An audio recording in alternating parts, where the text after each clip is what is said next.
আসসালামু আলাইকুম। নতুন একটা রেসিপিতে সবাইকে স্বাগতম। আশা করি সবাই ভালো আছেন, আমিও ভালো আছি আলহামদুলিল্লাহ।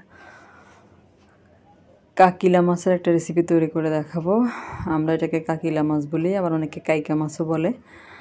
আপনারা কে কী নামে ডাকেন এই মাছটাকে অবশ্যই কমেন্ট করে জানাবেন। আমি এই মাছটা কেটে ধুয়ে পরিষ্কার করে নিয়েছি, আপনাদেরকে দেখাচ্ছি মাছটা।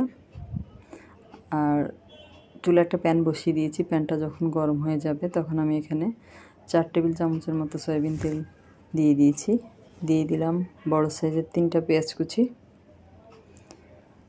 এরপর পেঁয়াজটাকে আমি 1 মিনিটের মতো ভেজে নিব, যাতে এর কাঁচা গন্ধটা চলে যায়।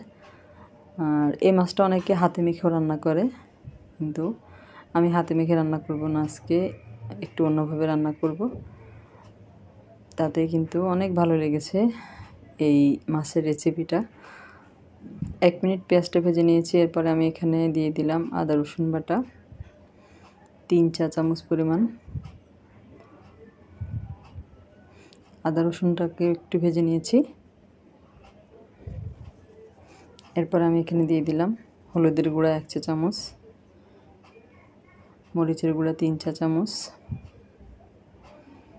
আর এই মাছটা একটু ঝাল ঝাল হলে খেতে ভালো লাগে। এখানে আমি স্বাদ মতো লবণ দিয়ে দিলাম, আর দিয়ে দিলাম 1/2 চা চামচ ধনিয়া ও জিরার গুঁড়া। সব কিছু একসাথে মিশিয়ে নিয়ে মশলাটা একটু কষিয়ে নিব।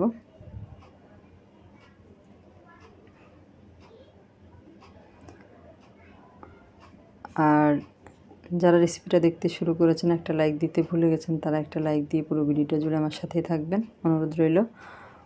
এ পর্যায়ে দিয়ে দিলাম টমেটো পেস্ট 3 চা চামচ পরিমাণ। এরপর আমি এখানে 1/2 কাপ পরিমাণ পানি দিয়ে দিয়েছি, গরম পানি দিয়ে আমি মশলাটা খুব ভালো মতো কষিয়ে নিব। আর মশলাটা খুব ভালো মতো কষিয়ে নিলে কিন্তু মাছটা খেতে অনেক বেশি ভালো লাগবে। মশলাটা আমার খুব ভালো মতো কষানো হয়ে গিয়েছে, তেলটা ছেড়ে এসেছে। আর এই পর্যায়ে আমি আগে থেকে ধুয়ে রাখা মাছগুলো দিয়ে দিব। আর এই মাছগুলো কিন্তু অনেক নরম, এই জন্য এইভাবে রান্না করছি আমি। বেশি নাড়াচাড়া করা যায় না, ভেঙে যায়। আমি একটু মিশিয়ে নিলাম মশলার সাথে মাছগুলোকে। এরপরে ঢাকনা দিয়ে ঢেকে এটা আমি রান্না করব। প্রায় 8 মিনিটের মতো মিডিয়াম আঁচে রান্না করে নিব।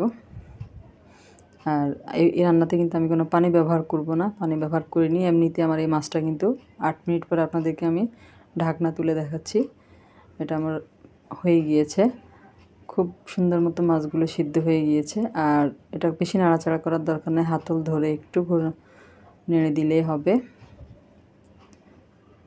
এটা রান্নাটা আমার খুব সুন্দরভাবে হয়ে গিয়েছে, আপনারা দেখে বুঝতে পারছেন। আর এটা দেখতে অনেক লোভনীয় হয়েছে, খেতেও মাশাআল্লাহ অসাধারণ হয়েছে। আপনারা বাসায় একবার হলে এভাবে ট্রাই করে দেখবেন।